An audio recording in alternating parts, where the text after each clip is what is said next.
Boa noite, família Champagnat. Espero encontrá-los bem. Aqui quem fala é a professora Marina, professora de Ciências do Ensino Fundamental anos finais e professora de Química do Ensino Médio. E hoje venho apresentar para vocês Copo Descartável Descarte Essa Ideia, um projeto iniciado pelos representantes da atual segunda série do Ensino Médio, Maria Clara e Michel, no qual pensamos alternativas para reduzir o uso do copo descartável. Tudo isso baseado em alguns dados. No Brasil, nós temos cerca de 720 milhões de copos descartados todos os dias, que vão para o lixo. Isso faz com que a gente seja o quarto país no mundo com a maior quantidade de descarte. E como eu falei, esse descarte nem sempre é adequado, fazendo com que apenas 1,28% desse lixo, desse copo descartável, seja passado por processos de reciclagem. Se a gente for fazer uma analogia, esses 720 milhões de copos descartados por dia no Brasil, se forem empilhados, dá cerca de uma volta e meia na Terra. Além disso, o problema também pode ser o consumo de água. Para produzir apenas um copinho descartado, são gastos até 3 litros de água. E sempre que a gente usa um copinho, não é sempre um, são dois, três. E quando a gente usa um copo que pode ser reutilizado, ou uma garrafinha, a gente gasta cerca de 500 ml para lavá-la.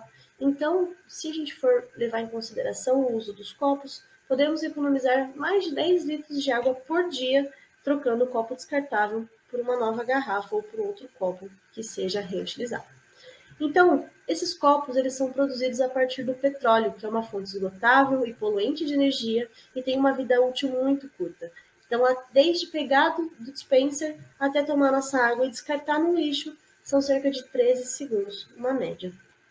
E outro problema é o descarte inadequado que vai para aterros sanitários e lixões. Esse copo ele pode demorar até 200 anos para se degradar.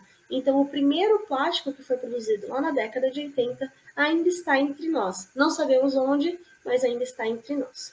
Outro problema gravíssimo que nós temos desse descarte inadequado de copos descartáveis e outros tipos de plástico são os microplásticos. Algumas pesquisas recentes, realizadas principalmente nos países que são litorâneos, mostram que cerca de 17 pessoas entre 22 já apresentam microplásticos na nossa corrente sanguínea, de diversos tipos, podendo ser PET, proveniente de garrafa, né? Estireno do isopor e o polietileno, que são de garrafas de sacolinhas plásticas igual no mercado. Tá? Existem algumas áreas com maior concentração, outras menores. Então, entre a Europa e a África, nós temos uma grande quantidade de microplástico. E também na costa dos Estados Unidos, entre os Estados Unidos e o Japão.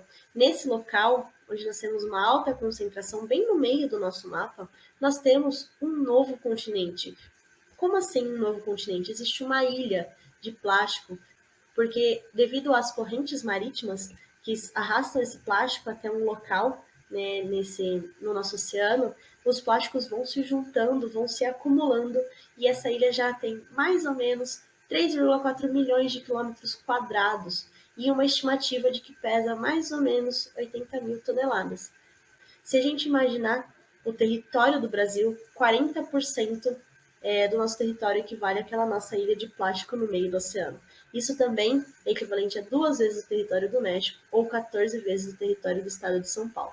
Então, o que a gente pode fazer para reduzir esse impacto ambiental tão gravíssimo?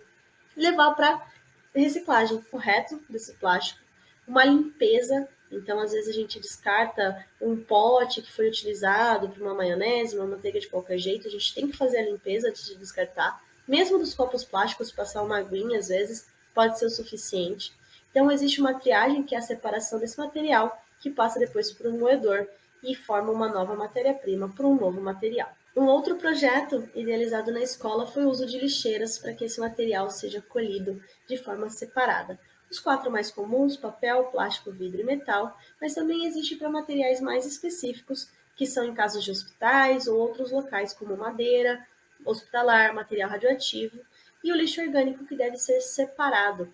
Existem plásticos, papéis, metais que não são reciclados e eles têm que ser separados, ou eles são separados lá no momento da triagem. Então, além das latas de lixo, como a gente pode ajudar em casa?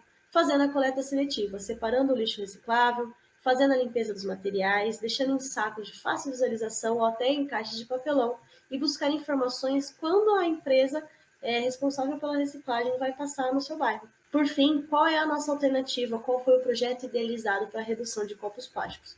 O nosso squeeze da Escola Champagnat Presidente Prudente, que além de ser padronizado para todos os alunos e colaboradores da escola, ele vai ajudar a adquirir hábitos mais sustentáveis, reduzindo o descarte de plástico e também mais saudáveis, bebendo mais água durante a manhã e a tarde em qualquer momento que o aluno estiver na escola e fora dela, podendo utilizar a sua garrafinha. Agradeço vocês pela atenção. Se vocês tiverem alguma pergunta, vocês podem mandar via app.